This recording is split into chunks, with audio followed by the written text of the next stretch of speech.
لا لا لا نحتاج المال كي السلام علیکم ورحمۃ اللہ وبرکاتہ۔ امید کرتا ہوں سب ساتھی خیر و عافیت کے ساتھ ہوں گے۔ آج ہم نے کیفیت وقف بلحاظ رسم اس کے متعلق بات کرنی ہے۔ ہم قرآن کریم کی تلاوت کرتے ہیں تو کچھ چیزیں جو ہے سمجھنی ضروری ہیں۔ بعض جگہ ہم سانس لیتے ہیں، وقف کرتے ہیں تو حرف پہلے سے جو ہے ساکن ہوتا ہے، اس میں تو کوئی مسئلہ نہیں ہے۔ وقف میں بھی اسی طرح پڑھا جاتا ہے اور وصل میں بھی اسی طرح پڑھا جاتا ہے۔ جس طرح ما ہی لفظ ہو گیا، فحدث لفظ ہو گیا، پہلے سے ساکن ہے تو وقف کی صورت میں بھی اسی طرح پڑھا جائے گا اور وصل کی صورت میں بھی اسی طرح پڑھا جائے گا۔ لیکن بعض جگہ جو ہے کچھ الفاظ کو سمجھنا ضروری ہوتا ہے۔ قرآن کریم میں بعض جگہ الف لکھا ہوتا ہے لیکن نہیں پڑھا جاتا۔ جس طرح انا لفظ ہو گیا، قرآن کریم میں جہاں بھی انا لفظ آئے گا اس کو آپ نے نہیں پڑھنا وصل کی صورت میں۔ ہاں اگر آپ وقف کرتے ہیں تو اس صورت میں جو ہے نا پھر پڑھ سکتے ہیں، لیکن یہاں وقف کا جو ہے مقام نہیں ہے۔ جس طرح سورہ کافرون کے اندر وَلَا أَنَا عَابِدٌ مَّا عَبَدتُّمْ، اسی طرح سورہ نازعات کے اندر فَقَالَ أَنَا رَبُّكُمُ الْأَعْلَى، انا لفظ جو ہے نا اس کا الف نہیں پڑھا جائے گا۔ اور اسی طرح مد کے بارے میں جو ہے نا آگے پھر سمجھنے کی ضرورت ہے۔ جیسے اس کی مثال قالو لفظ ہو گیا، آسان مثال ہے۔ اب ہم اگر قالو کے اوپر وقف کرتے ہیں پھر بھی قالو پڑھا جائے گا، اور اگر وصل کرتے ہیں پھر بھی قالو ہی پڑھنا ہے، اس کا الف نہیں پڑھا جائے گا۔ اسی طرح لتتلو لفظ ہو گیا،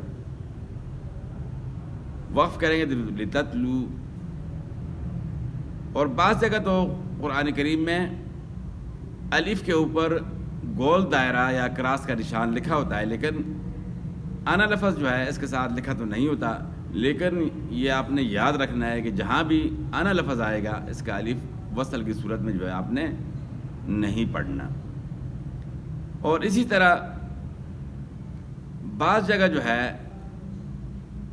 مد اب لکھنے میں تو نہیں، رسم میں آپ کو نظر نہیں آئے گا، لیکن وہاں جو ہے آپ نے مد کرنا ہے اور وہ مد کا قائم مقام ہے۔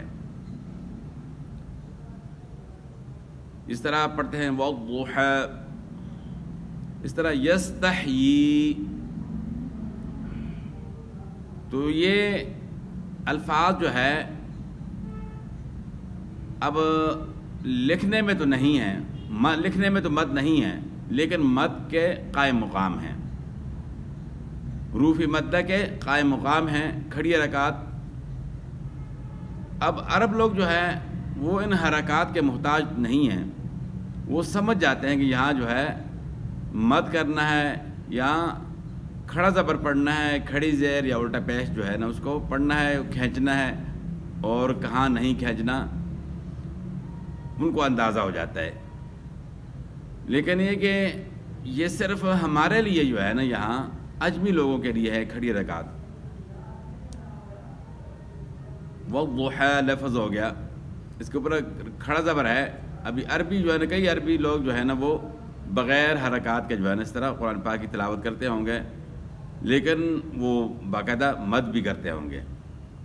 تو یہ مد کی جو ہے نا دو صورتیں ہو گئیں۔ ایک تو مد حروف مدہ جو ہے وہ آپ دیکھ رہے ہیں، سمجھ رہے ہیں، لکھنے میں بھی اسی طرح آیا ہے، لیکن بعض جگہ حروف مدہ جو ہے وہ ان کی قائم مقام کھڑی حرکات ہیں۔